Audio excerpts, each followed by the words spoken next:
BFM Business, BFM Crypto, le club.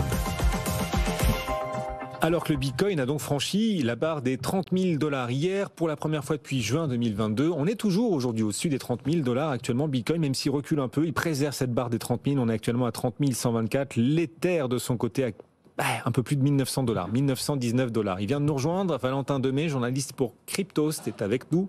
Bonjour Valentin. Bonjour Guillaume. Vous allez bien? Ça va et vous? Ouais, Bitcoin au-dessus de 30 000, vous êtes un homme heureux? Exactement, ça y contribue. Ça y contribue effectivement, d'autant que, alors ça je ne savais pas, le magazine Fortune publie aussi un palmarès crypto. Fortune s'intéresse aux cryptos et donc Fortune propose un palmarès des meilleurs protocoles et des meilleures entreprises de l'écosystème crypto. Exactement, on a appris ça, je ne le savais pas non plus, je l'ai découvert il y a quelques jours sur les réseaux sociaux que Fortune, qui fait ces fameux classements, le fait désormais dans l'univers des cryptos et place une de nos licornes.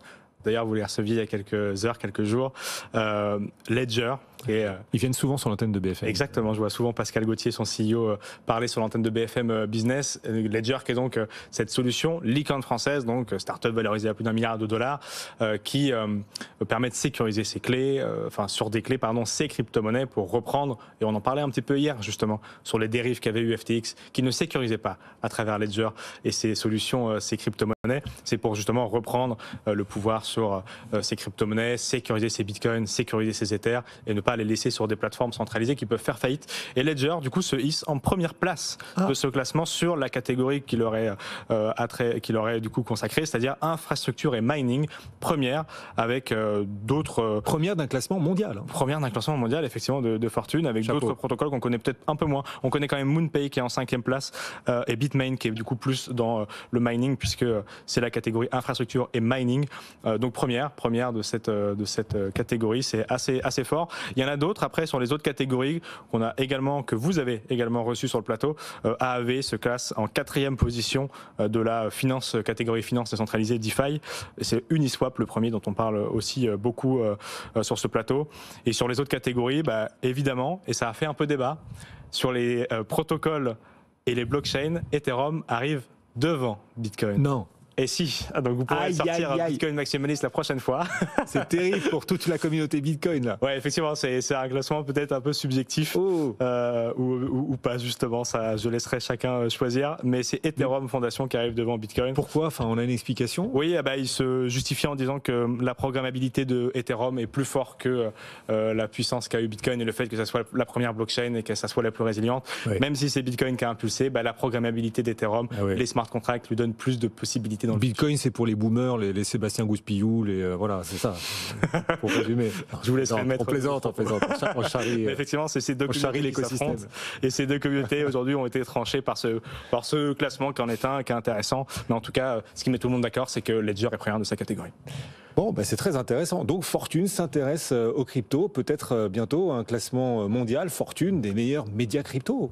Et là, qui arrivera en tête? Est-ce que ce sera les Français? Eh oui. Nous serons en concurrence. Mais non, on se conjugue, on conjugue nos talents.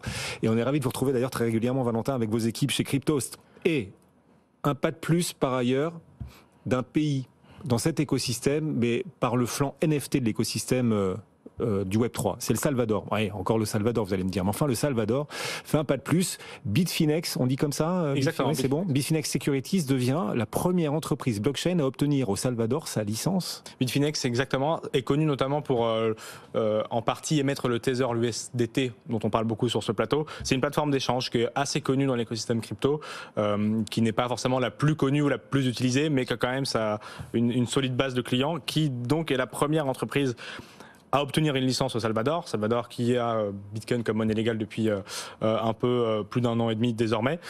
Et ça leur permettra justement de toucher à tout l'aspect tokenisation. Alors, qu'est-ce que c'est la tokenisation? C'est la capacité d'apporter plus de transparence et de réduire les coûts, notamment des actions ou de l'immobilier. C'est-à-dire sanctuariser cet univers sur les blockchains pour avoir la capacité de transférer très rapidement et de ne pas se demander si justement, comme on le voit côté outre-Atlantique avec les banques régionales, est-ce que l'actif est vraiment derrière? Est-ce qu'il n'y a pas un trou dans la caisse? Donc tout ça, ça permettra de réduire les coûts et d'apporter plus de transparence et de rapidité. Ça intéresse beaucoup les banques. C'est un marché immense parce que ça peut donc transformer, numériser tout le pan de l'économie traditionnelle. Et donc, la première entreprise à pouvoir le faire au Salvador, qui est un pays très early dans ce sujet, c'est Bitfinex. Donc, ils s'intéressent énormément à ce sujet-là. On sait que, et c'était une information intéressante que j'ai apprise l'autre jour avec un habitant salvadorien qui me confiait que l'utilité de Bitcoin est réelle dans le pays. Elle n'est pas forcément très accentuée sur acheter son fast-food rapidement avec même Lightning Network ou Bitcoin en général. Par contre, c'était très utilisé pour l'immobilier. C'est-à-dire que ça permettait de faire des transferts pour acheter de l'immobilier sans frais, mais avec un contrat classique. C'était juste libellé en Bitcoin. Là, tokenisé, comme on le sait, notamment avec Realty, par exemple, d'une certaine manière, tokeniser de l'immobilier sur des blockchains et pouvoir le payer en Bitcoin, c'est ça dont on parle là. Tokeniser l'immobilier, tokeniser les actions. Et donc, c'est en partie grâce à ça grâce à cette licence que Bitfinex pourra travailler sur ces sujets. C'est un marché immense. Le Salvador est très. C'est tout petit, c'est un marché immense, le Salvador. Non, la tokenisation des actifs. Ah oui, d'accord. La tokenisation des actifs et de l'immobilier. Il y a eu beaucoup d'expérimentations de banques privées sur des blockchains privées. Ça avait fait un peu de bruit quand on a tokenisé des obligations sur Ethereum il y a quelques années, un an et demi aussi. Là, on parle d'un marché vraiment beaucoup plus global et encore une fois, le Salvador est bien placé pour le faire. Même si c'est un marché assez petit, ils ont tout l'arsenal juridique et désormais une entreprise qui peut le faire et libeller tous ces paiements grâce à cette licence qui est Bitfinex. Je vais vous en montrer un, moi, de marché immense pour le coup. C'est pas Salvador, hein, c'est Shanghai. Shanghai, la Chine, oui, il faut en parler, Shanghai, mais pas de la ville. Non, de la mise à jour d'Ethereum. Cette mise à jour, justement, est baptisée Shanghai. Alors, parce qu'à chaque fois, les mises à jour d'Ethereum ont des noms de villes. La précédente, c'était Paris, d'ailleurs. C'était Paris, exactement. Voilà, donc on fait le Paris-Shanghai, et donc la prochaine, c'est Shanghai. Et elle aura lieu dans les prochaines heures, à partir de ce soir, minuit, c'est ça, Valentin ? Minuit et demi, ouais. C'est important, c'est un rendez-vous important pour l'écosystème crypto ou pas ? Oui, c'est un rendez-vous assez important parce que c'est la deuxième partie de la fusion de The Merge, dont on a beaucoup parlé ces derniers temps, et qui visait à réduire de 99,9% la consommation énergétique du réseau, le faisant passer de Proof of Work à Proof of Stake, donc de la preuve de travail à la preuve d'enjeu. Oui. Donc ça s'est très bien passé, c'était en septembre dernier, on en a beaucoup parlé sur ce plateau, et ça permettait d'enlever une épine du pied des écosystèmes crypto qui sont très énergivores, même si c'est un autre débat et on en parle beaucoup sur ce plateau. En tout cas, voilà, on a enlevé cette problématique puisque maintenant le réseau consomme beaucoup moins parce que sa manière de sécuriser est différente. Ce qui permettra de beaucoup plus facilement le promouvoir aussi auprès de plein d'entreprises en disant c'est beaucoup moins énergivore que par exemple le Bitcoin. Exactement, ça permettait d'accéder à certains scoring ou autres et surtout, encore une fois, d'aller dans le bon sens de l'histoire.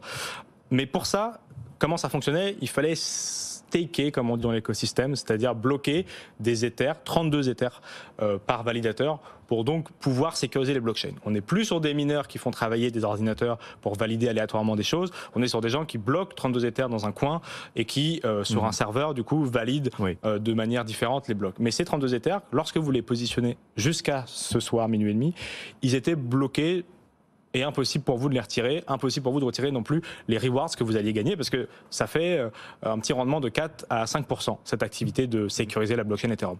Et donc ce soir, qu'est-ce qui se passe ? Eh bien, à minuit et demi, les gens qui depuis 2020 déposent des Ethers, il y en a 560 000 validateurs sur Ethereum aujourd'hui. Ça représente 16% de la supply totale des tokens en circulation qui sont bloqués sur le proof of stake justement. C'est combien de fois la ville d'Angers, ça, 500 000 validateurs ? Oh, mais c'est pas beaucoup. C'est une fois et demie, aglo comprise, Guillaume. c'est pas presque la ville d'Angers. Et il y en a beaucoup de stakers. Vous venez d'Angers, je vous charrie. Exactement. Allez-y. Et cette capacité, du coup, à minuit et demi de retirer ces Ethers ou ces rewards pose question, notamment sur est-ce que ça va entraîner une pression baissière sur le cours. Alors, on a quelques chiffres. D'après certains analystes, ça serait très peu qui seraient vendus, 2,1 milliards d'euros pour 1,2 million d'Ethers qui seront donc retirés. Donc comme je vous disais, il y a 18 millions d'Ethers aujourd'hui qui sont immobilisés, 18 millions d'Ethers qui représentent donc 560 000 validateurs qui ont gagné beaucoup de rewards et qui ont aussi la capacité de retirer. Mais, encore une fois, soyons prudents sur la baisse des cours. La majorité des gens qui ont acheté sont largement rentables ou sont justement à l'équilibre, donc il n'y a pas de risque de rattraper d'un côté ou de l'autre. Et les rewards pourraient représenter donc quelques pourcents, 2,1 milliards pour quelques 18 millions d'Ether en global. Donc, et cette mise à jour prévue à minuit et demi ce soir, on en parlera demain, du coup, pour voir si les choses se sont bien passées ou pas. On espère qu'il n'y ait pas de bug, mais pour l'instant, tous les tests se sont passés sans problème. Donc ça devrait le faire et pas trop de danger pour le cours. On peut rassurer a priori. La pression baissière devrait être retenue et ça fait longtemps qu'on le sait. Donc normalement, ça a été pricé. La population à Angers, à peine 150 000 habitants. Oh, c'est pas énorme. C'est le 15e arrondissement de Paris. Je vous ai dit, c'est l'agglo comprise. C'est tout petit. Donc ça fait 360 000, Guillaume. Ah oui, 360 000, ça fait 2-3 arrondissements parisiens. Merci d'être passé, Valentin. Merci, Guillaume. Vous êtes quasi parisien, vous venez toutes les semaines nous rendre visite. Il faut l'assumer. Hein. Il est parisien. Valentin Demey, journaliste pour Cryptos, régulièrement à nos côtés pour évoquer ce marché crypto. Et donc les cryptos qui restent au-dessus des 30 000 pour le Bitcoin, au-dessus des 1900 pour l'Ether. On rappelle qu'il faut investir en crypto, que l'argent dont on n'a pas besoin, qu'on est prêt à perdre, ça reste bien sûr très très volatile. On le répète à chaque fois. Le CAC 40 gagne 0,16%, 7402 points.